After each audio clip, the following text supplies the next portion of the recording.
Allapra ചുരുത്തിപ്പള്ളി saint Mary's public സ്കൂളിൽ explore 2K25 വിപുലമായ പരിപാടികളോടെ നടന്നു. വിദ്യാർത്ഥികളുടെയും മാതാപിതാക്കളുടെയും കഴിവുകൾ പ്രകടിപ്പിക്കുവാൻ പറ്റുന്ന രീതിയിലാണ് പരിപാടി സംഘടിപ്പിച്ചത്. വിദ്യാർത്ഥികൾക്കൊപ്പം രക്ഷകർത്താക്കളുടെ കഴിവുകളെയും പ്രോത്സാഹിപ്പിക്കുവാൻ വേദിയൊരുക്കുക എന്ന ലക്ഷ്യത്തോടെയാണ് Allapra Thuruthippally saint Mary's public സ്കൂളിൽ വർഷം തോറും എക്സ്പ്ലോർ നടത്തിവരുന്നത്. ഉദ്ഘാടകനെ ബാൻഡ് മേളത്തിന്റെ അകമ്പടിയോടെ വിദ്യാർത്ഥികൾ സ്വീകരിച്ചു. എക്സ്പ്ലോറിന്റെ ഉദ്ഘാടനം നടനും ഡാൻസറുമായ ഉപ്പുമുളകും ഫെയിം ഋഷിയേഷ് കുമാർ ഭദ്രദീപം കൊളുത്തി നിർവഹിച്ചു. സ്കൂൾ മാനേജർ എൽദോസ് PJ, വലിയപള്ളി വികാരി reverend father Saji Job, society general secretary GV Mathew, treasurer Nobi Ittan, school church trustee MB Mathai, school council member Shymon MA, assistant secretary Eldho Polam, principal Jijimol M, vice principal Dhanya Ramachandran തുടങ്ങിയവരും സംബന്ധിച്ചു. ഋഷിയേഷ് കുമാർ കുട്ടികൾക്കായി ഡാൻസ് അവതരിപ്പിച്ചും കയ്യടി നേടി.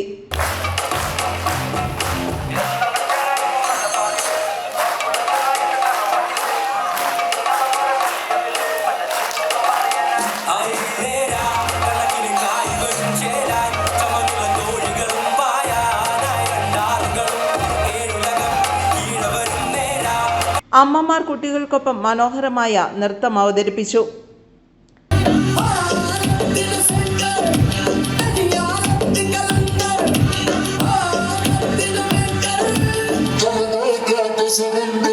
മാതാപിതാക്കളുടെ പൂർണ്ണമായ സഹകരണം മേളയിൽ ശ്രദ്ധേയമായി. തുടർന്ന് അമ്മമാരുടെ കസേരകളിയും നടന്നു. ഡാൻസിലും കസേരകളിയിലും വിജയിച്ചവർക്ക് സമ്മാനങ്ങളും വിതരണം ചെയ്തു. തുടർന്ന് കുട്ടികളുടെ സ്കേറ്റിംഗും ഏറെ ആസ്വാദകരമായി. പ്രദർശനങ്ങളുടെ ഉദ്ഘാടനവും ഋഷിയേഷ് കുമാർ നിർവഹിച്ചു.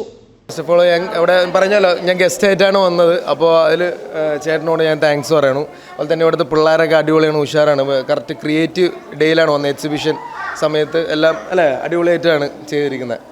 പിന്നെ അവർ ഞാൻ പാനിപ്പൂരി കുറച്ച് 2-3 പ്ലേറ്റ് അധികം തട്ടി കൊള്ളാം. എന്താ അല്ലേ പാനിപ്പൂരി പ്രത്യേകിച്ച് വെള്ളം കൊള്ളാം. ഞാൻ പാനിപ്പൂരിയുടെ ആളാണ്. അതുകൊണ്ട് കുട്ടികളായിട്ട് +2 കുട്ടികളാണ്, അല്ലെങ്കിൽ 9th തൊട്ട് +2 വരെയുള്ള കുട്ടികളാണ് ഈ ഫുഡ് കോർട്ടെല്ലാം ഉണ്ടാക്കിയത്. അറിയുമ്പോൾ എനിക്കൊരു സാൻഡ്വിച്ചും റോൾ ചെയ്ത് തന്നായിരുന്നു. തിരുത്തുപ്പള്ളി സെന്റ് മേരീസ് സ്കൂളിൽ ഈ തവണ നമ്മൾ നടത്തിയ എക്സ്പ്ലോർ 2025 വളരെ മനോഹരമായി നടന്നു. നമ്മുടെ എത്രയും സ്നേഹം നിറഞ്ഞ ഋഷി ആണ് അതിൻ്റെ ഉദ്ഘാടനം നിർവഹിച്ചത്. നമ്മുടെ എല്ലാ വർഷവും നമ്മൾ നടത്താറുണ്ട് നമ്മുടെ സയൻസ് എക്സിബിഷൻ. കുട്ടികളുടെ ഈ പഠനം, അത് നമ്മുടെ പഠനം മാത്രമല്ല, അത് പ്രാക്ടിക്കലിലൂടെ പഠിക്കുക, അതിനെക്കുറിച്ച് അറിവ് നേടുക എന്നുള്ളതിനാണ് ഇതുപോലെ ഒരു പ്രോഗ്രാം നടത്തിയത്. KG കുട്ടികളാണ് ഇപ്പോൾ ഇവിടെ ഈ പ്രോഗ്രാം നടത്തിക്കൊണ്ടിരിക്കുന്നത്. അതുപോലെ തന്നെ 12ാം ക്ലാസ് വരെയുള്ള കുട്ടികളുടെ വളരെ നല്ല സുന്ദരമായ ഒരുപാട് ഐറ്റംസ് ഇവിടെ പ്രദർശിപ്പിച്ചിട്ടുണ്ട്. എല്ലാവർക്കും ഇതിനകത്ത് വന്ന് പങ്കെടുക്കാനുള്ള സൗകര്യങ്ങൾ ഉണ്ട്. അതുപോലെ തന്നെ നമ്മൾ കഴിഞ്ഞ ആഴ്ചയിൽ നമ്മുടെ എക്സിബിഷൻ മരിയൻ കാർണിവൽ എക്സിബിഷൻ നടത്തി സെൻറ്റ് മേരീസ് താമരച്ചാൽ സ്കൂളിൽ വെച്ച്. അവിടെ ഓവറോൾ ചാമ്പ്യൻഷിപ്പ് നേടാൻ നമ്മുടെ സ്കൂളിന് സാധിച്ചു. അത് അഭിമാനകരമായ ഒരു നേട്ടമാണ്. അതും ഇവിടെ നമുക്ക് കാണാൻ സാധിക്കും. എല്ലാവരും ഇതിനകത്ത് വന്ന് പാർട്ടിസിപ്പേറ്റ് ചെയ്തു. കുട്ടികളുടെ പാരൻസിന് ഗെയിംസ് ഇവിടെ കണ്ടക്ട് ചെയ്തിട്ടുണ്ട്. അതുപോലെ തന്നെ വലിയ കുട്ടികൾ, സീനിയർ കുട്ടികൾ നടത്തുന്ന ഫുഡ് കോർട്ടുകൾ ഉണ്ട്. ഈ ഫുഡ് കോർട്ടിൽ നിന്ന് കിട്ടുന്ന വരുമാനം നമ്മൾ ചാരിറ്റിക്ക് വേണ്ടിയാണ് നടത്തുന്നത്. എന്തായാലും എല്ലാവരുടെയും അകമഴിഞ്ഞ സഹായം കൊണ്ട് ഇവിടെ വളരെ ഭംഗിയായിട്ട് ഈ പ്രോഗ്രാം നടത്താൻ പറ്റി. ഇതിന് വേണ്ടിയിട്ട് പരിശ്രമിച്ച ഒരുപാട് ടീച്ചേഴ്സ് ഉണ്ട്, പാരൻസ് ഉണ്ട്. എല്ലാവർക്കും നന്ദി അർപ്പിച്ചുകൊണ്ട് നിർത്തുന്നു. നന്ദി. സയൻസ്, ഗണിതശാസ്ത്രം, സാമൂഹ്യശാസ്ത്രം, ഭാഷാ വിഭാഗങ്ങളിലുള്ള പല മോഡലുകളും വർക്കിംഗ് മോഡലുകളും കുട്ടികൾ തന്നെ ചെയ്യുകയും പ്രവർത്തിപ്പിക്കുകയും ചെയ്തു. കുട്ടികളുടെ വിജ്ഞാനബോധത്തെ ഉണർത്തുന്ന രീതിയിൽ സൃഷ്ടിപരമായ പല പുതിയ സാങ്കേതിക വിദ്യകളും ഉൾപ്പെടുത്തിയാണ് ഈ പ്രദർശനം സജ്ജമാക്കിയത്. മരിയൻ കാർണിവലിൽ ഓവറോൾ ട്രോഫി ലഭിച്ച വർക്കുകളും പ്രദർശനത്തിന്റെ ഭാഗമായി. ന്യൂക്ലിയർ പവർ ഹൗസിനെ കുറിച്ച് റെനിയും, ട്രിനോമെട്രിക് ആപ്ലിക്കേഷനെ കുറിച്ച് നെഹ്റിനും, സോളാർ പാനലിനെ കുറിച്ച് കെൻസിയും വിശദീകരിച്ചു. നമ്മൾ ന്യൂക്ലിയർ പവർ ഹൗസ് എന്ന് പറഞ്ഞ വർക്കിംഗ് മോഡലാണ് ഉണ്ടാക്കിയിരിക്കുന്നത്. അതായത് നമ്മൾ വെള്ളം വെച്ചിട്ടാണ് കേരളത്തിൽ ഇലക്ട്രിസിറ്റി പ്രൊഡ്യൂസ് ചെയ്യുന്നത്. ഈ വെള്ളത്തിന് നമുക്ക് എത്ര കാലം ഡിപ്പെൻഡ് ചെയ്യാൻ പറ്റും? ക്ലൈമറ്റ് ചേഞ്ച് ഉണ്ട്, വാട്ടർ സ്കേസിറ്റി എല്ലാം വരുന്നുണ്ട്. ആൻഡ് വളരെ തുച്ഛമായ ഒരു ഇലക്ട്രിസിറ്റിയാണ് വെള്ളത്തിൽ നിന്ന് പ്രൊഡ്യൂസ് ചെയ്യാൻ പറ്റുന്നത്. ആൻഡ് നമുക്കിത് ഫ്യൂച്ചറിലോട്ട് മുന്നോട്ട് കൊണ്ടുപോകാൻ പറ്റില്ല. അപ്പോഴാണ് ന്യൂക്ലിയർ പവർ ഹൗസ് എന്ന് പറഞ്ഞ ഐഡിയ നമ്മൾ കൊണ്ടുവരിക. ഇത് തമിഴ്നാട്ടിലും ഇന്ത്യയിൽ 3% ഉപയോഗിക്കുന്നുണ്ട്. അത് ഇതിൻ്റെ മെയിൻ ഐഡിയ എന്ന് പറയുന്നത് ന്യൂക്ലിയർ ഫിഷൻ എന്ന് പറഞ്ഞ പ്രോസസ്സാണ്. ആ പ്രോസസ്സ് എന്ന് പറയുമ്പോൾ യുറേനിയം എന്ന് പറഞ്ഞ വളരെ എക്സ്പ്ലോസീവ് ആയിട്ടൊരു എലമെൻറ്റിനെ നമ്മൾ സ്പ്ലിറ്റ് ചെയ്ത് അതിൽ നിന്നൊരു മാസീവ് ഹീറ്റ് എനർജി പ്രൊഡ്യൂസ് ചെയ്യുന്നു. ആ ഹീറ്റ് എനർജി വെച്ചിട്ട് നമ്മൾ ടർബൈൻ കറക്കി ഇലക്ട്രിസിറ്റി പ്രൊഡ്യൂസ് ചെയ്യുന്നു. അതാണ് ഇതിൻ്റെ മെയിൻ പ്രോസസ്സ്. ആൻഡ് ഇതിൻ്റെ പോസിറ്റീവ് സൈഡ് എന്ന് പറയുന്നത് ഇത് 0 കാർബൺ എമിഷനാണ് റിലീസ് ചെയ്യുന്നത്. ഒട്ടും എയർത്തിനെ പൊല്യൂട്ട് ചെയ്യുന്നില്ല, വളരെ ഇക്കോ ഫ്രണ്ട്ലി ആണ്.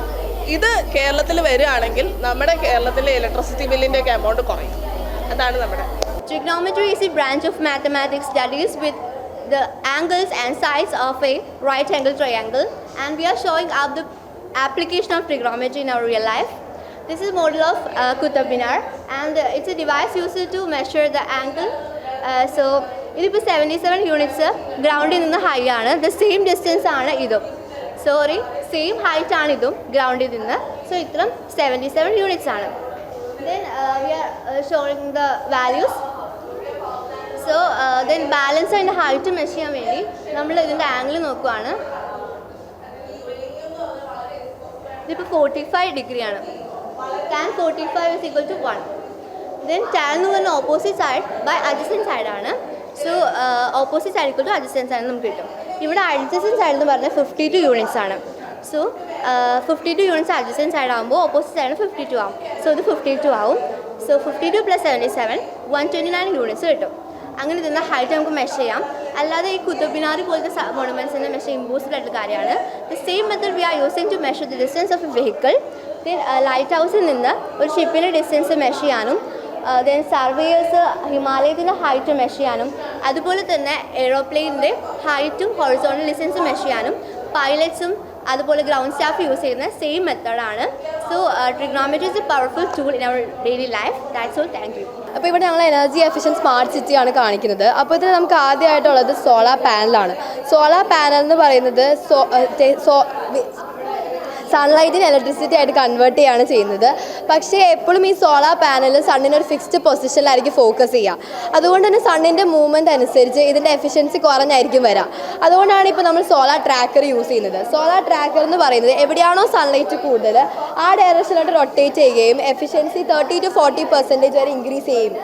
ഇനി പിന്നെ ഉള്ളത് ഓട്ടോമാറ്റിക് സ്ട്രീറ്റ് ലൈറ്റാണ്. ഇതിൽ നമ്മൾ യൂസ് ചെയ്യുന്ന ലൈറ്റ് സെൻസേഴ്സാണ്. അപ്പോൾ ഇത് രാവിലെ ആകുമ്പോൾ തന്നെ ഓഫ് ആവും, രാത്രി ആകുമ്പോൾ തന്നെ ഓൺ ആവും. അപ്പോൾ ലാർജ് എമൗണ്ട് ഓഫ് ഇലക്ട്രിസിറ്റി നമുക്കിതിൽ സേവ് ചെയ്യാൻ പറ്റും.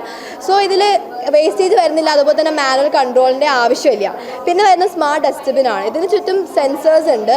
സോ അതുകൊണ്ട് തന്നെ ഇത് തനിയെ നിറയും, ഇത് ഡിറ്റക്ട് ചെയ്യും. അപ്പോൾ ഒരു റിങ്ങിങ് സൗണ്ട് ഇത് പ്രൊഡ്യൂസ് ചെയ്യും. ഇത് അലേർട്ട് സിസ്റ്റം പോലെയാണ് വർക്ക് ചെയ്യുന്നത്. അപ്പോൾ നമുക്ക് ഫോണിൽ ഇത് കണക്ട് ചെയ്യാൻ പറ്റും. സോ സാനിറ്റേഷൻ വർക്കേഴ്സിന് വന്ന് ഇത് ക്ലീൻ ചെയ്യാനും ഈ സിറ്റി വളരെ ഹൈജീനിക് ആയിട്ട് കീപ്പ് ചെയ്യാനും പറ്റും. പിന്നെ വരുന്നത് വിൻഡ് ടർബിനാണ്. ഇത് വിൻഡ് എനർജി ഇലക്ട്രിസിറ്റി ആയിട്ട് കൺവേർട്ട് ചെയ്യുക. ഈവൻ ഇഫ് വിൻഡ് സ്പീഡ് കുറവാണെങ്കിലും ഇത് വർക്ക് ചെയ്യും. കാരണം എന്താണെന്ന് വെച്ചാൽ ഇതിൻ്റെ വെർട്ടിക്കൽ ബ്ലേഡിൻ്റെ ഷേപ്പ് കാരണമാണ്.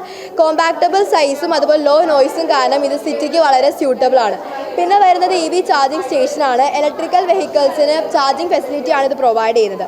പിന്നെ ഗ്രീൻ റൂഫാണ്. ഗ്രീൻ റൂഫ് എന്ന് പറഞ്ഞാൽ റൂഫിൽ പ്ലാന്റ്സ് നമ്മൾ നട്ട് വളർത്തുമ്പോഴാണ് ഗ്രീൻ റൂഫ് എന്ന് പറയുക. ആൻഡ് അതുകൊണ്ട് തന്നെ ഈ നമ്മുടെ ബിൽഡിങ്ങിനെ വളരെ കൂളായിട്ട് ഇത് കീപ്പ് ചെയ്യും. സോ എയർ കണ്ടീഷണേഴ്സിൻ്റെയൊക്കെ യൂസ് നമുക്ക് കുറയ്ക്കാനും പറ്റും. Thank you.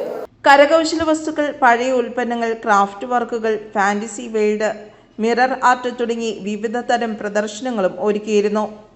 അലൻ ജോസഫിൻ്റെ വാട്ടർ പ്യൂരിഫയർ, റോൺ സിജോയുടെ ഫയർ എക്സിബിഷൻ, ആൻമരിയുടെ ലെൻസ് എന്നിവയെക്കുറിച്ചും വിശദീകരണം നൽകി. ഇതാണ് വാട്ടർ പ്യൂരിഫയർ. ഇതിന് 4 സ്റ്റെപ്സ് ആണുള്ളത്. ഒന്നാമത്തത് പെബിൾസ്, രണ്ടാമത്തത് ചാർക്കോള്, മൂന്നാമത്തത് സ്റ്റോണ്, നാലാമത്തെ കോട്ടൺ. ഇതിൻ്റെ മെയിൻ സ്റ്റെപ്പ് എന്ന് പറയുന്നത് ഈ ഒരു കോട്ടൺ ആണ്. നമ്മൾ ഈ ചെളിവെള്ളം ഒഴിക്കുമ്പോൾ ഇതിലൂടെ ഈ വെള്ളം കടന്ന് ലാസ്റ്റ് ക്ലിയർ വാട്ടറായിട്ട് നമുക്ക് പ്രൊഡ്യൂസ് ചെയ്യും. നമ്മുടെ ഗ്രാമങ്ങളിലും ഇതൊക്കെ ആയിട്ട് ചെളിവെള്ളം വരുന്നത് നമ്മൾ ചൂടാക്കി കഴിഞ്ഞാൽ അത് ക്ലിയർ വാട്ടറായിട്ട് കിട്ടുന്നില്ല. അതിനാൽ പക്ഷേ ഈ വാട്ടർ നമ്മൾ ശുദ്ധമായിട്ടുള്ള വാട്ടർ നമുക്ക് കുടിച്ച് എല്ലാം പ്രോസസ്സിൽ നമുക്കിപ്പോൾ കുടിക്കൽ എല്ലാം നമുക്ക് ചെയ്യാം. ഇത് ഫയർ എക്സ്റ്റിങ്ക്യൂഷറാണ്. ഇപ്പോൾ ഇത് ഇവിടെ ഫ്ലെയിം സെൻസറാണ് ഉപയോഗിച്ചിരിക്കുന്നത്. തീ സെൻസ് ചെയ്തിട്ട് തീ കെടുത്തും. ഇത് ലെങ്സാണ്. ഈ ബലൂൺ വലിക്കുമ്പോൾ ഇത് ഇൻഹെയിൽ എക്സെയിൽ മാതിരി. LKG UKG കുട്ടികളുടെ പ്രദർശനവും ഒരുക്കിയിരുന്നു. മാതാപിതാക്കളുടെ വിനോദത്തിനായി പ്രത്യേക ഫൺ ഗെയിമുകളും സംഘടിപ്പിച്ചു. ഫ്രഷ് ഫ്ലവർ ക്രമീകരണം, കേശാലങ്കാരം, മെഹന്തി ഡിസൈൻ തുടങ്ങി ഇൻഡോർ മത്സരങ്ങളും ഔട്ട്ഡോർ ഗെയിമുകളും നടത്തി. സ്റ്റാൻഡപ്പ് കോമഡി ഗെയിമും ഒരുക്കിയിരുന്നു. അമ്മമാർ വിവിധ ഡിസൈനുകളിൽ മനോഹരമായി കുട്ടികൾക്ക് കൈകളിൽ മെഹന്തി ഇട്ടു നൽകി. സീനിയർ വിദ്യാർത്ഥികൾ വൈവിധ്യമാർന്ന ഫുഡ് കോർട്ടുകളും ഒരുക്കി. ബിരിയാണിയും സാൻഡ്വിച്ച്, ഫ്രൂട്ട് സാലാഡും വിവിധ ഫ്ലേവറുകളിലുള്ള കുലുക്കി സർബത്തും മേളയിൽ ആകർഷകമായ വിഭവങ്ങളായിരുന്നു. കുട്ടികൾ തന്നെ ഉണ്ടാക്കിയ ഭക്ഷ്യവിഭവങ്ങൾ പ്രദർശനം കാണാനെത്തിയവർക്ക് വിറ്റഴിച്ചു. പിരിഞ്ഞു കിട്ടുന്ന തുക ചാരിറ്റിക്കായാണ് മാറ്റിവെക്കുന്നത്. എക്സ്പ്ലോർ 2K25 വിജയകരമായാണ് സമാപിച്ചത്. News bureau, Vengola.